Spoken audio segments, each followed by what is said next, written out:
Sa pusod ng kabundukan ng Kalbaryo sa isang liblib na baryo sa Visayas, may isang alamat na isinasalaysay mula pa sa mga ninuno.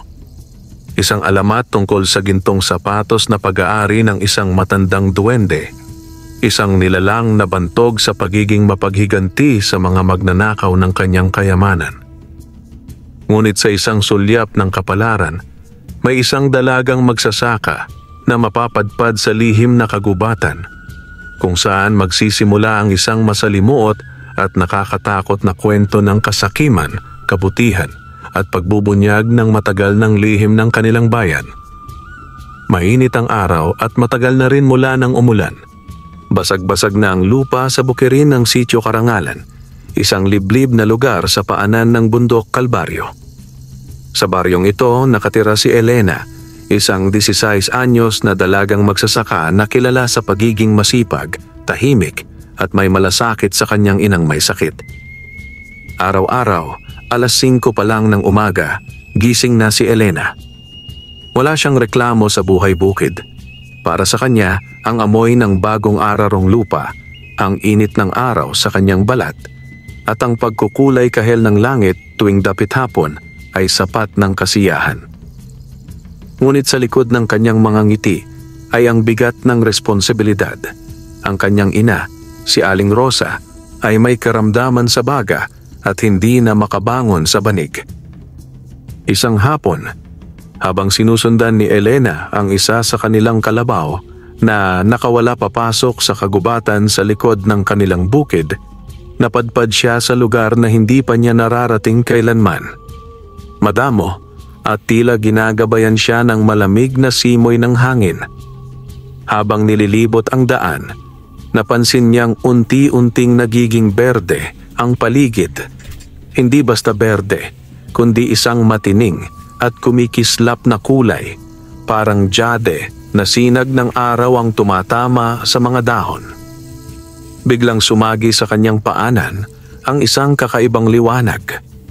Sa ilalim ng punong matandang balete, may nakita siyang isang pares ng sapatos. Hindi ito karaniwang sapatos. Ang balat nito ay tila yari sa purong ginto. May ukit na matitining na simbolo at hugis dahon sa gilid. Ang pagkakagawa ay higit pa sa anumang nakita niya sa buhay niya. Para bang isinadya iyon para sa isang prinsesa o isang nilalang na hindi tao. Hindi niya napigilan ang sarili. Maingat niyang kinuha ang sapatos. Nang mahipo niya ito, dumaloy ang malamig na kuryente sa kanyang mga daliri. Sumabay ang tila mahihinang bulong mula sa paligid. Napalingon siya. Wala siyang nakita. Sa akin na lang ito. Baka iniwan ng mga dayo. Mahina niyang bulong, pilit pinapatunayan sa sariling wala siyang inaangking hindi kanya.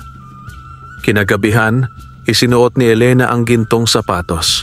Kasya ito. Higit pa sa kasya. Para bang isinadya iyon para sa kanya. At sa unang hakbang pa lamang niya sa sahig ng kanilang maliit na kubo, tila gumaan ang kanyang katawan. Hindi siya napapagod. Hindi sumasakit ang kanyang paa. Nakakalakad siya ng mabilis. Halos hindi na tumatama sa sahig ang kanyang hakbang. Ngunit may kakaibang nangyari nang sumapit ang hating gabi. Nagising si Elena sa tunog ng mga yabag sa paligid ng kanilang bahay. Maliliit na yabag. Dinig na dinig niya, paikot-ikot. Parang may mga batang naglalaro sa labas, ngunit kakaiba ang ritmo. Para bang nagmamartsa. Nang sumilip siya sa bintana, wala siyang nakita. Ngunit muling humampas ang malamig na hangin at isang tinig ang bumulong sa kanyang tainga. Hindi iyo yan. Napaurong siya, hawak ang kanyang dibdib. Napalunok si Elena. Mabilis ang tibok ng kanyang puso. Agad niyang hinubad ang sapatos at inilagay sa ilalim ng kanilang papag. Kinabukasan, hindi niya pinansin ang nangyari. Baka bunga lang ng pagod at puyat. Ngunit habang lumilipas ang mga araw, napansin ng buong baryo ang pagbabago sa kanya. Si Elena na dating tahimik at mahiyain ay naging matapang, mabilis kumilos at tila laging may swerte. Ang mga tanim niya ay laging sagana. Ang kalabaw niya ay hindi na nagkakasakit. At higit sa lahat, unti-unting gumagaling ang kanyang ina. Pero sa bawat gabi, unti-unting lumalakas ang mga yabag sa paligid ng kanilang bahay.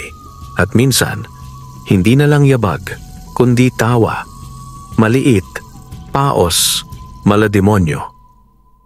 Babalikan ka namin. At doon nagsimula ang sunod-sunod na kababalaghan sa Sitio Karangalan. Mula nang mapulot ni Elena ang gintong sapatos, tila unti-unting nagbago ang kanyang mundo at pati ang katahimikan ng buong Sitio Karangalan. Tuwing gabi, hindi na siya makatulog ng mahimbing. Sa bawat pagdapo ng dilim, nagsisimula ang kakaibang mga tunog, mga yabag na paikot-ikot sa kanilang kubo, mga tawang paos na halos parang alingaw-ngaw ng impyerno, at kung minsan, ang boses ng matanda, isang lalaking malalim ang tinig, pabulong, parang laging nasa likod niya. Isoli mo na, Elena. Hindi mo alam kung anong dala niyan. Ngunit sa kabila ng takot, mas nangingibabaw ang ginhawang dala ng sapatos. Hindi niya ito sinusuot sa araw-araw, ngunit bawat paghipo niya rito ay parang may lumalakas na enerhiya sa kanyang katawan. Kapag isinuot niya ito, nagiging magaan ang lahat. Ang gawain sa bukid, ang pagbubuhat ng tubig, at ang pag-aalaga sa kanyang inang si Aling Rosa. Parang hindi siya napapagod. Parang may sumasalo sa lahat ng bigat ng kanyang buhay. Pero kapalit ng kaginhawang ito ay ang mga bangungot. Isang gabi, napanaginipan niya na siya ay nakatayo sa harap ng isang hukay. Sa ilalim nito ay may mga nilalang na waring duwende, ngunit hindi tulad ng alam niyang anyo. Hindi sila kaaya-aya. Ang balat nila ay kupas na berde, ang matay pula at ang ngipin ay matutulis. Nakatitig sila sa kanya. Hawak-hawak nila ang mga pares ng sapatos. Lahat ay yari sa ginto. Ngunit ang bawat pares ay may dugo sa swelas. Ninakaw mo ang sagradong pag-aari ng hari namin. Sigaw ng isa. Napaatras si Elena. Hindi ko alam. Pinulot ko lang. Wala akong masamang intensyon. Walang pag-aari ang isang tao sa daigdig ng mga duwende. Bulong ng isa, habang unti-unting gumagapang sa paanan ng hukay. Nagising si Elena na pawis at nanginginig. Pagtingin niya sa ilalim ng papag, wala na ang gintong sapatos. Napabalikwas siya. Tinanggal niya ang banig, sinilip ang buong ilalim ng papag. Wala. Nataranta siya, halos magpalahaw sa kaba. Doon na rin siya napatingin sa gilid ng pinto at nanlaki ang kanyang mga mata. Ang sapatos, maayos na nakaayos sa harap ng pintuan. Parang may nagbalik. Parang ipinakita lang sa kanya na kahit saan niya itago, babalik ito. Nang araw ding iyon, dumalaw si Kaandoy, ang matandang ermitanyo sa baryo na tinuturing na tagapag-alaga ng mga kwentong kabutihan at kababalaghan. Elena, tawag niya habang nilapitan ang kubo ng dalaga. Kaandoy, naparito po kayo? Napansin kong may kakaiba sa iyo nitong mga araw. Nakita ka ng ilang bata sa gubat. May dala kang makinang na sapatos. Tama ba? Nanlamig si Elena. Wala po akong masamang ginawa. Napulot ko lang po sa ilalim ng balete. Biglang tumigil si Kaandoy sa paghinga at napayuko. Anak, di mo alam ang ginawa mo. Bakit po? Ang baleteng iyon ay daan sa malaliwanang, ang lugar ng mga engkantadong duwende. Matagal na nilang binabantayan ang kagubatang iyon. Ayon sa alamat, ang sino mang humipo sa pag-aari ng hari ng duwende ay itatali ang sarili sa sumpa ng kadiliman. Napalunok si Elena. Hindi ko po alam. Ayokong may masaktan. Kung gayon, kailangan mong isauli pero hindi basta-basta. Paano po? Magsisimula ang ikapitong gabi bukas. Kapag dumating ang hating gabi ng ikapitong gabi, darating ang alagad ng sumpa. Kapag hindi mo na ibalik ang sapatos sa lugar kung saan mo ito nakuha, kukunin nila ang isang kapalit, kaluluwa ng pinakamamahal mo. Napapikit si Elena. Napayuko ang kanyang ina. Sa bawat araw na lumilipas, mas lalong bumibigat ang dibdib ni Elena. Hindi na siya makangiti tulad ng dati. Sa likod ng maganda niyang mukha ay ang takot na sa ikapitong gabi, baka may mawala sa kanya. Nang gabing iyon, habang inaayos niya ang hapunan, napansin niyang tahimik ang kanyang ina.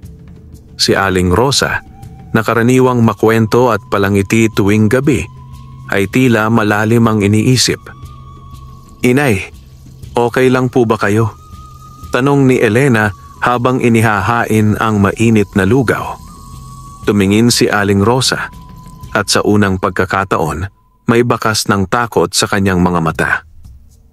"Anak, may gusto akong aminin sa'yo." Napahinto si Elena.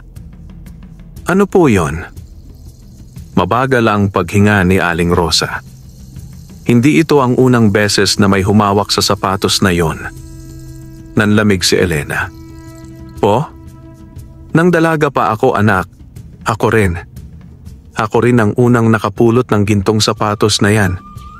At sa pagkakamaling yon, nawalan ako ng kapatid." Napatitig si Elena sa kanyang ina. Hindi siya makapaniwala. "Ako si Rosa, anak ng manggagaway noon sa Kabuyaw. Nang minsang naligaw ako sa kagubatan, may boses na tumatawag sa akin. Doon ko nakita ang sapatos. Akala ko noon, regalo iyon. Ginto, liwanag, ganda. Pero mali. Bawat paglalakad ko, may nilalang na sumusunod. At noong hindi ko na ibalik sa oras, kinuha nila ang kapatid kong si Ernesto. Isang gabi, narinig ko siyang sumisigaw mula sa gubat. Tapos na lang siyang nawala. Wala nang bangkay. Walang labi." Napaluha si Elena. "Bakit hindi niyo sinabi agad, inay?"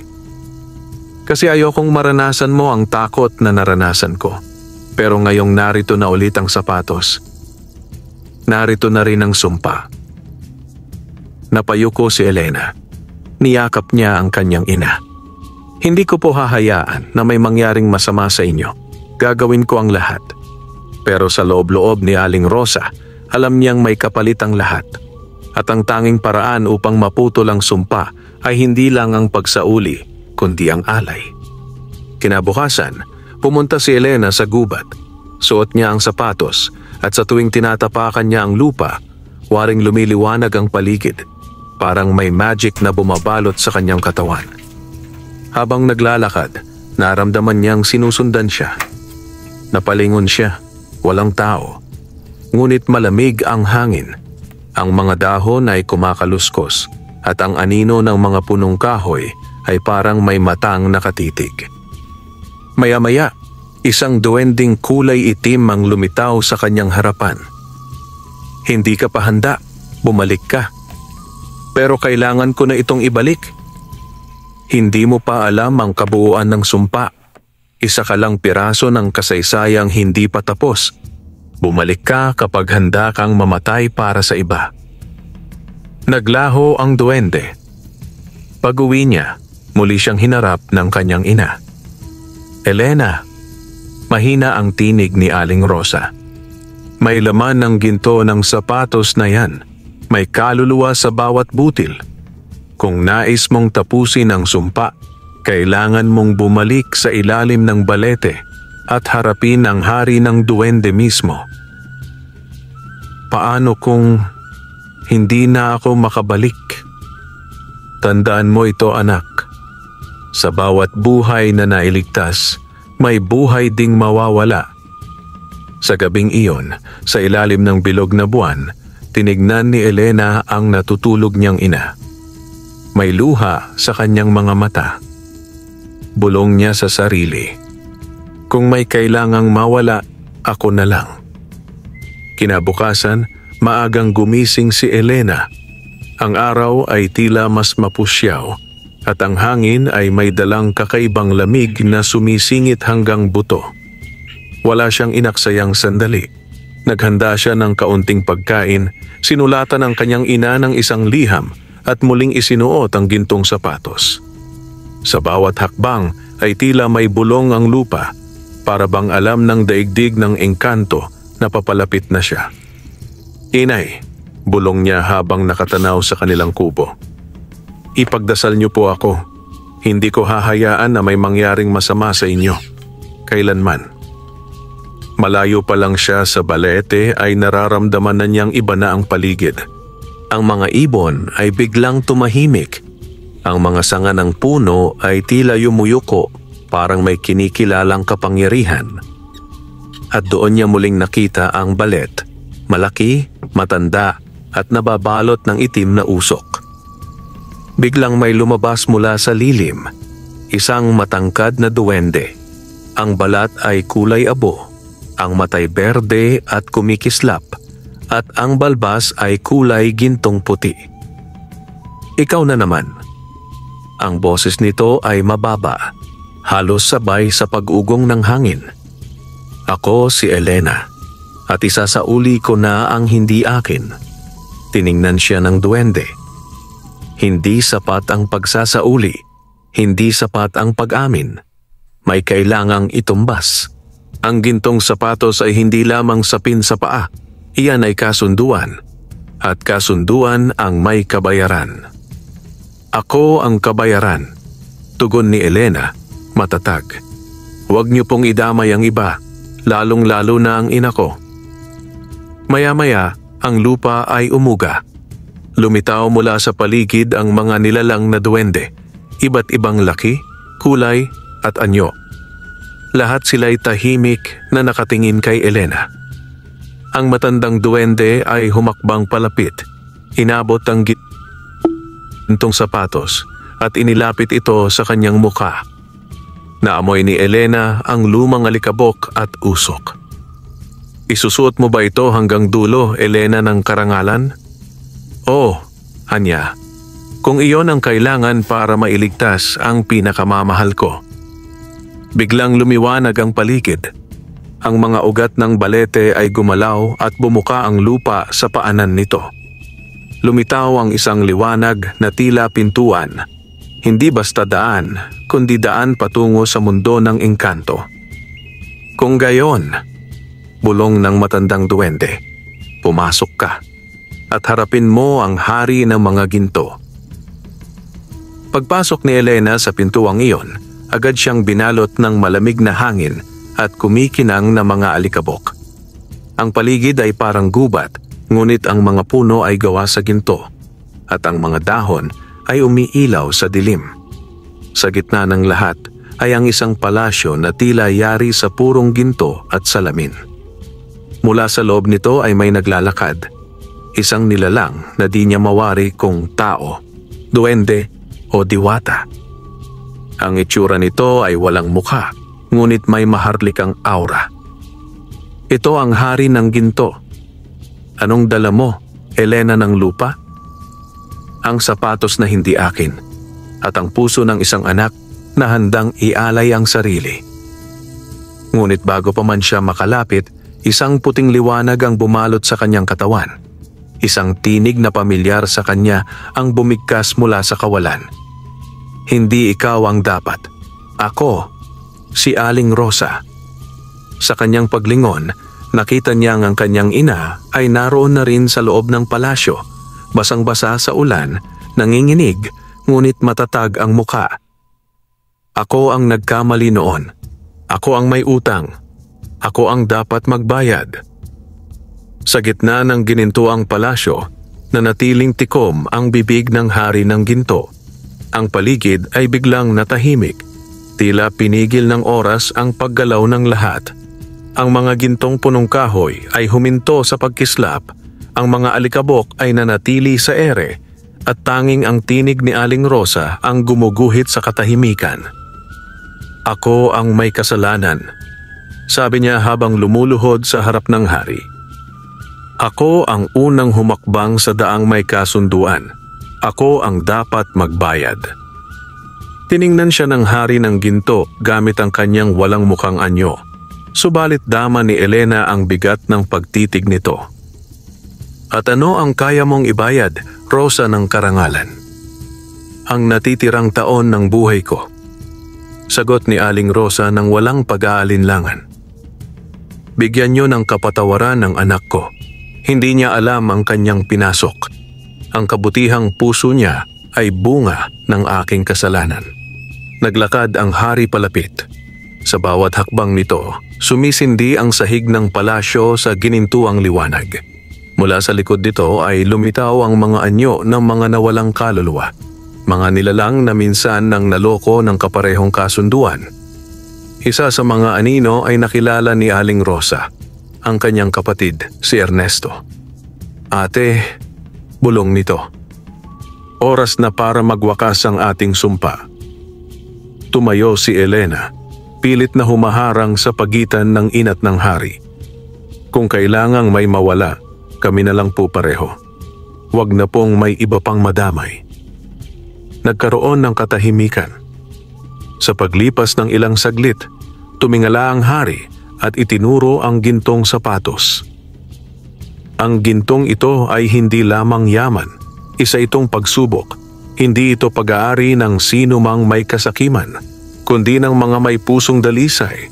2 puso ang humarap ngayon, parehong handang magsakripisyo, isa ang dapat pumili. Lumingon ang hari sa magkabilang panig, kay Elena at kay Aling Rosa. Isa ang mananatili sa mundong ito at isa ang babalik sa inyo. At hindi ako ang magpapasya, kundi kayo. Ako na, sabay nilang sambit. Ngunit bago pa man may makagalaw, lumitaw sa gitna ng gintong liwanag ang isang matandang duwende, ang mismong nilalang na nagbigay ng sapatos kay Aling Rosa sa kanyang kabataan. Aking hari, wika nito, nararapat lamang na malaman ang tunay na layunin ng sapatos. Hindi ito lamang parusa. Isa rin itong pagsubok ng dangal. Lumapit ang duwende kay Elena. Ikaw, dalagang magsasaka, ay hindi naghangad ng yaman. Ginamit mo ang sapatos para sa pamilya, hindi para sa sarili. At sa huli, pinili mong magsakripisyo. Ang kabutihang iyon ay bihirang makita sa tao. Kaya ngayon, itinaas ng duwende ang kanyang baston. Ibinabalik ko ang balanse. Wala ni isa sa inyo ang mawawala. Ngunit ang sumpa ng gintong sapatos ay mananatili. Hahanapin nito ang susunod na sakim. Biglang lumiwanag ang buong paligid. Ang palasyo ay tila unti-unting natutunaw sa liwanag. Dahan-dahan, nawala ang mga nilalang, ang hari, ang mga anino, at maging ang sapatos sa mga paa ni Elena. Pagmulat ni Elena ng mata, nasa ilalim na siya muli ng balete. Sa tabi niya, nakahandusay ang kanyang ina, buhay at humihinga. Inay! Niyakap niya ito ng mahigpit habang lumuluha. Muli siyang lumingon sa balet na ngayoy tila isa na lamang lumang punong kahoy. Wala nang gintong liwanag, wala na ring kakaibang presensya. Pero sa puso ni Elena, alam niyang hindi iyon ang wakas. Ang gintong sapatos ay maaaring nawala sa kanila, ngunit hindi pa ito tapos sa mundo. Pagkaraan ng kakaibang pangyayaring iyon sa ilalim ng balete, naging tahimik muli ang buhay ni Elena at ni Aling Rosa. Ngunit sa kaloob-looban ng kanilang katahimikan, alam nilang may hindi pa tapos. Para bang ang gintong sapatos ay iniwan sila ng isang aninong mahirap takasan. Lumipas ang mga linggo. Nagbalik si Elena sa sakahan at si Aling Rosa naman ay muling nagtinda sa palengke. Ang mga tao sa baryo ay napansin ang pagbabago kay Elena. Tila mas tahimik, mas malalim ang iniisip, pero walang nagtangkang magtanong sapagkat ang kanyang mga mata ay tila nagsasabi ng may mga bagay na hindi dapat pakialaman. Ngunit isang gabi, habang mahimbing ang tulog ni Elena, siya ay nanaginip. Sa panaginip niya, naroon siyang muli sa harap ng balete. Ngunit ang balete ay wala na. Sa halip, naroon ang isang hukay. Sa loob ng hukay ay may isang kahon nayari sa ginto. Unti-unti itong bumubuka at mula roon, muling lumitaw ang sapatos. Ngunit hindi na ito kasing kinang ng dati. Basag ang takong, may bahid ng dugo sa gilid, at sa ibabaw nito ay nakaukit ang salitang pagbabalik. Biglang may tinig na bulong. Hindi pa ito tapos, Elena. Ang sapatos ay may susunod na tagapagsuot at ikaw ang inaasahang gabay. Napabalikwas siya ng gising, pawis na pawis. Ang kanyang dibdib ay kumakabog. Dumungaw siya sa labas ng kanilang kubo at hinanap ang buwan, pero natatakpan ito ng makapal na ulap. Kinabukasan, isinama niya ang panaginip sa palengke at isinalaysay ito sa matandang manggagamot ng baryo, si Lola Encarnacion. Tahimik ang matanda habang nakikinig hanggang sa ito'y tumingin kay Elena. Naninikip ang noo. Anak, ang panaginip mong iyan ay hindi basta panaginip. Iyan ay babala. Babala? Gulat ni Elena. Ang mga gamit na may kapangyarihan ay hindi basta nawawala. Tulad ng anting-anting o kulam, pinipili nito ang mga makikinabang at masasaktan. At kung totoo ang nakita mong kahon sa hukay, tumigil si Lola Encarnacion, kinuha ang kanyang kulintas na may maliit na bato at itinapat kay Elena. May darating na nilalang, bata o matanda, na mahuhumaling sa yaman at mahuhulog sa patibong ng sapatos. Kailangan mong bantayan ang baryo. Pag-uwi ni Elena, tila mabigat ang bawat hakbang. Hindi na niya kailanman inakala na magiging tagapangalaga siya ng isang sumpang kagaya ng gintong sapatos. Pero batid niyang ito ang kanyang tadhana. Habang siya'y nagpapahinga sa tabi ng apoy, isang batang babae ang dumaan sa tapat ng kanilang bahay. Si Isay, apo ng kanilang kapitbahay. Ang bata ay nakangiti, ngunit napansin ni Elena na may suot itong kakaibang sapatos na tila makinang kahit sa dilim. Gintong sapatos. Tumayo agad si Elena, nanginginig ang tuhod. Tinawag niya ang bata. Isay, kanino mo nakuha ang sapatos na yan? Ngunit ngumiti lamang si Isay at nagsabing, may nagbigay sa akin kagabi, mabait daw ako. Sabi niya, maganda raw akong prinsesa. Nagdilim ang paningin ni Elena. Sa kanyang isipan, muling sumambulat ang bulong sa panaginip. Ikaw ang gabay, simulan mo na. Mabilis na nilapitan ni Elena si Isay. Ang bata ay masiglang nakangiti, walang kamalay-malay sa bigat ng suot niyang sapatos. Nang tumingala siya kay Elena, kumislap ang liwanag mula sa ginto sa kanyang mga paa, gaya ng unang beses na nakita yon ni Elena sa gitna ng palayan. Isay, mahinahon ngunit matigas ang boses ni Elena. Sinong nagbigay ng sapatos mo? Isang matandang duwende po. Ang bait niya, Ate Elena. Sabi niya ako raw ang bagong prinsesa ng kayamanan.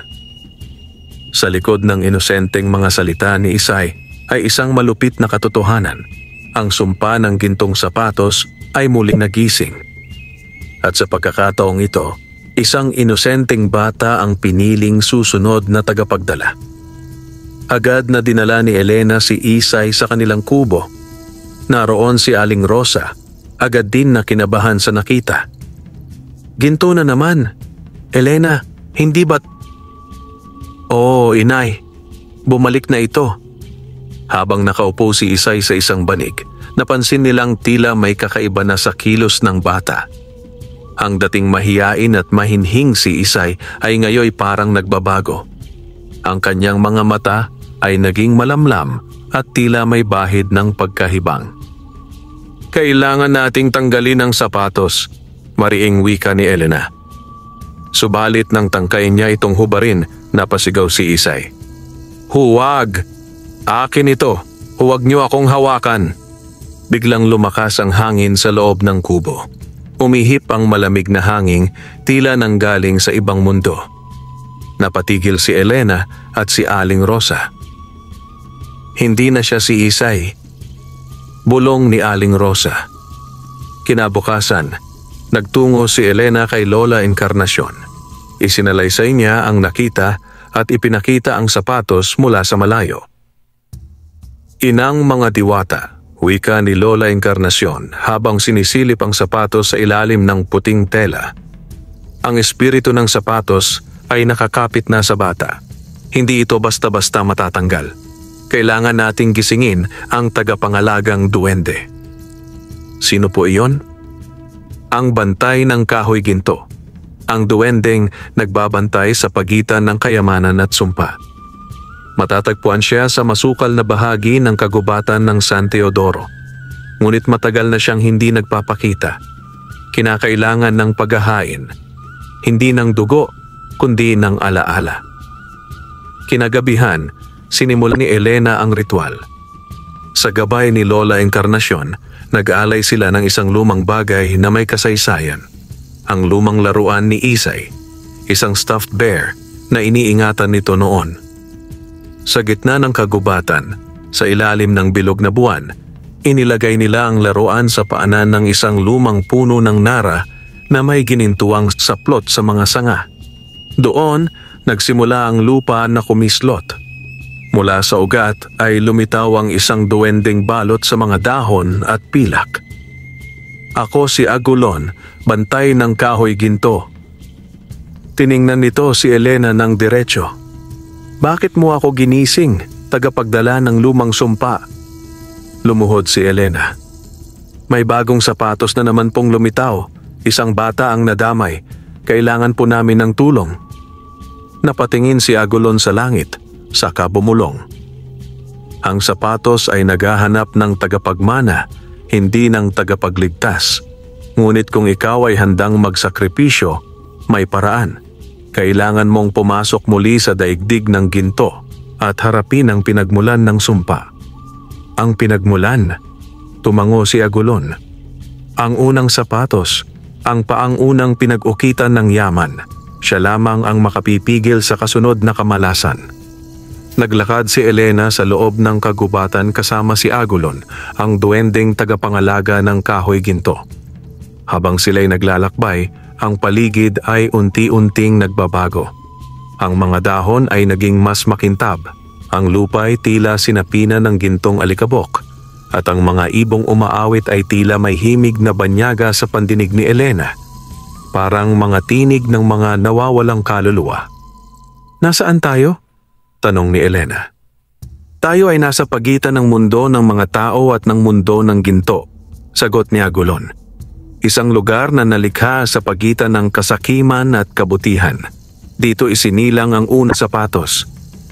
Habang papalapit sila sa isang makapal na ulap ng liwanag, bigla itong lumihis at nagbukas ng lagusan. Doon nakita ni Elena ang isang malapalasyong pook sa ilalim ng lupa. Isang bayan na kumikislap sa dilaw na liwanag na animoy pinanday mula sa purong ginto. Ito ang Sitio Alitaptap, wika ni Agulon. Dito matatagpuan ang nilalang na humubog sa unang sapatos, si Lacan Lurien, ang duwendeng panday na nilamon ng kanyang sariling obra. Sa loob ng palasyo, sinalubong sila ng katahimikan. Ngunit hindi ito ordinaryong katahimikan. Ito'y parang bigat ng daang taong lihim. Sa gitna ng bulwagan, naroon ang isang trono at sa trono ay nakaupo ang isang matandang duwende. Kulubot, ngunit ang balat ay kumikislap pa rin na parang ginto. Lacan Lurien, tawag ni Agulon. Tumilat ang matanda at ang kanyang mga mata ay tila salamin na ginto, hindi na mata ng isang buhay na nilalang. Anak ng mga tao, anang matanda. Bakit mo hinahanap ang unang sapatos? Lumapit si Elena, nagpakumbaba. May batang nawawala sa sarili. Hinahawakan ng kapangyarihan ng gintong sapatos. Nais kong mailigtas siya. Napangiti si Lacan Lurien, ngunit ang ngiting iyon ay malamig. Ipinagkaloob ko ang sapatos sa mga taong may purong hangarin noon, pero nilamon sila ng inggit, ng paghahangad ng higit pa. Hanggang ang sapatos ay nagkaroon ng sariling buhay. Isa na itong nilalang. Hindi sapat ang tanggalin ito. Kailangan itong harapin. Paano po? Tanong ni Elena. Kailangan mong suotin muli ang sapatos at sa pagsuot nito, bumaba ka sa pinakailalim ng lupa ng ginto. Hanapin mo ang pusod ng kasakiman at sirain ang pinagmulan. Nagdalawang isip si Elena. Alam niyang sa sandaling muling mapasakan niya ang sapatos, maaari siyang muli nitong sakmalin. Ngunit kung ito lang ang paraan para mailigtas si Isay at maputol ang sumpa, handa siyang isugal ang lahat. Handa na po ako, matatag niyang wika. Inilabas ni Lakan Lurien ang isang kahong yari sa purong ginto. Dahan-dahan itong bumukas at muling nasilayan ni Elena ang parehong sapatos na una niyang napulot sa palayan. Ngunit ngayon, ang sapatos ay tila may mga ugat na parang buhay. Sa oras na maisuot mo ito, magsisimula ang pagsubok. Isinuot ni Elena ang sapatos. Mabilis ang naging epekto. Ang paligid ay nag-iba ng anyo. Ang sitio alitap-tap ay biglang nagdilim at ang lupa sa ilalim niya ay bumuka. Bumagsak siya sa isang walang hangganang hukay at sa bawat segundo, naririnig niya ang boses ng mga dating nagsuot ng sapatos, mga babaeng nawala sa kanilang sarili, mga batang nilamon ng yaman at mga nilalang na naging alipin ng sariling kasakiman. Hanggang sa siya'y bumagsak sa isang madilim at malamig na silid na may iisang ilaw. Isang pusong tila gawa sa purong ginto na tumitibok sa gitna ng silid. Ang pusod ng kasakiman. Ngunit bago pa siya makalapit, may isang nilalang na humarang sa kanya.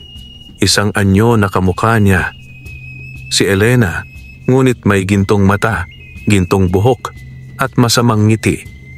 Ako ang ikaw kapag pinili mong magpadala sa tukso. Nakatayo si Elena sa harap ng sarili niyang anino, isang anyong ginintuan, maringal at mapanlinlang. Ang bawat galaw ng nilalang ay salamin ng kanyang kinatataguang pagnanasa. Ang kaginhawaan, ang kapangyarihan, at ang labis na paghanga ng mga tao. Hindi mo kailangang wasakin ang pusod ng kasakiman, sabi ng ginintuang Elena. Isuot mo lamang ako ng buong puso. Yakapin mo ang lakas ko. Gagawin kitang reyna hindi lamang ng lupaing ito, kundi pati ng buong bayan. Napasinghap si Elena. Nararamdaman niya ang matinding tukso. Sa likod ng isipan niya, lumitaw ang imahe ng kanyang amang sakitin, ang bukirin nilang tuyot, at ang pangarap niyang makapag-aral si Isay. Kay sarap ngang pakinggan ang pangakong kaluwalhatian. Ngunit sa likod ng makislap na alok, naalala niya rin ang mga mata ni Isay. Malungkot, malamlam, tuluyang nawawala sa ilalim ng kapangyarihan ng sapatos. Hindi ako ang kailangan mong labanan, sabi pa ng ginintuang Elena. Ako ay ikaw. Ako ang iyong tunay na damdamin. Mali ka, sagot ni Elena na ngayoy pinipigilang manginig. Ikaw ang bahagi ng aking kahinaan, pero hindi ikaw ang kabuuan ko. Mabilis siyang sumugod, tinanggal ang isa niyang sapatos at hinagis ito sa imahe. Ang sapatos ay sumabog sa liwanag at kasabay noon ay tila may pumutok na hangin. Ang ginintuang Elena ay nagsimulang mabasag na parang salamin. Ang anyo nito'y nagdusa at humiyaw ng malakas habang nawawala sa hangin. Hindi pa tapos, bulong ng boses na tila galing sa pinakailalim ng mundo. Sa gitna ng silid, muling umingay ang tibok ng pusong ginto. Ito'y lumalaki, lumulundag, at naglalabas ng mga ugat ng itim na usok. Sa bawat tibok, para bang isang nilalang na gustong sumabog palabas. Ang paligid ay nangitim, ang ginto'y napuno ng bitak. Elena! Elena! Iyan ang ugat ng lahat ng kasakiman, ang pusong sinilangan ng sumpa ng sapatos. Sigaw ni Agulon mula sa di kalayuan. Ngayon ay natagpuan siyang muli matapos mahulog sa ibang daan. Anong dapat kong gawin? Isuko mo ang sapatos, itakwil mo ito, at durugin mo ang puso gamit ang isang bagay na di kayang bilhin ng ginto. Napatingin si Elena sa kanyang kamay. Naroon ang kwintas na luma, isang tanging alaalang iniwan ng kanyang ina bago ito pumanaw. Isang kwintas na may maliit na krus, gawa lamang sa kahoy at sinulid, ngunit puspos ng pagmamahal at dasal. Dumapo ang kanyang kamay sa puso ng ginto. Nagsisigaw ito, nanginginig at lumalaban. Ngunit dahan-dahan, itinurok niya ang kahoy na krus sa gitna ng tibok nito. Sa isang iglap, sumabog ang isang malawak na liwanag. Pagdilat ni Elena, siya'y nasa palayan na muli.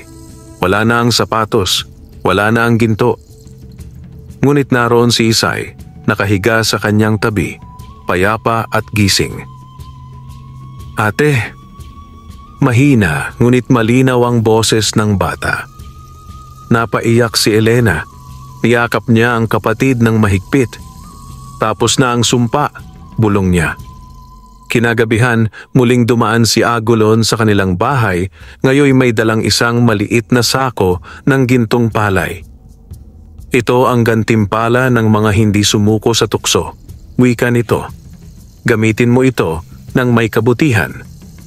Tiningnan ito ni Elena at sa halip na itago o angkinin, ibinahagi niya ito sa buong baryo. Inayos nila ang irigasyon, nagtanim ng bagong palay at nagtayo ng silid-aralan para sa mga batang tulad ni Isay.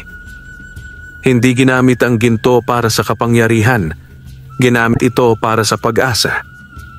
Makalipas ang ilang buwan, muling naging luntian ang baryo. Ang dating tuyot at basang palayan ngayoy hitik sa ginintuang uhay.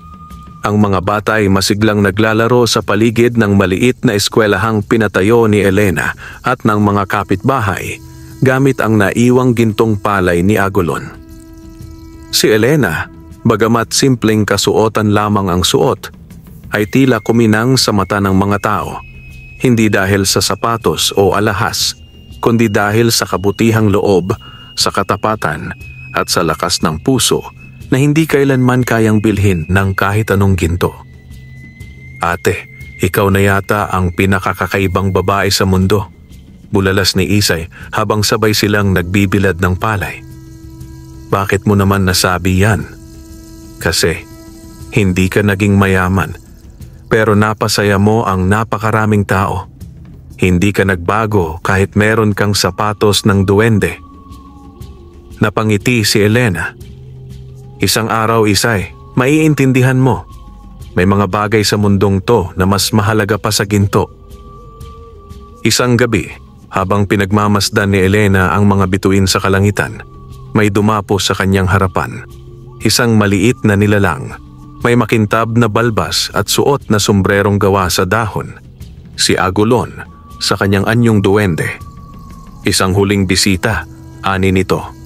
Bihira sa mga tao ang nakakakilala sa tunay na halaga ng puso.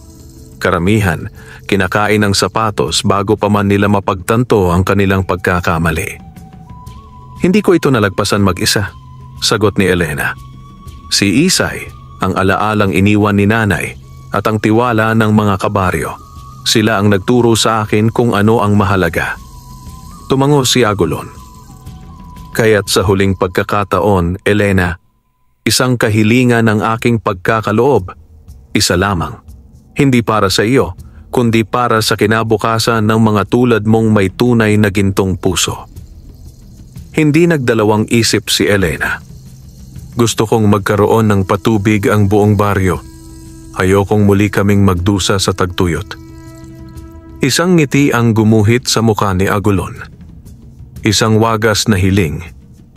Mula sa lupa, biglang umusbong ang mga batis, nagugat ang maliliit na ilog, at muling bumalik ang sigla ng buong paligid.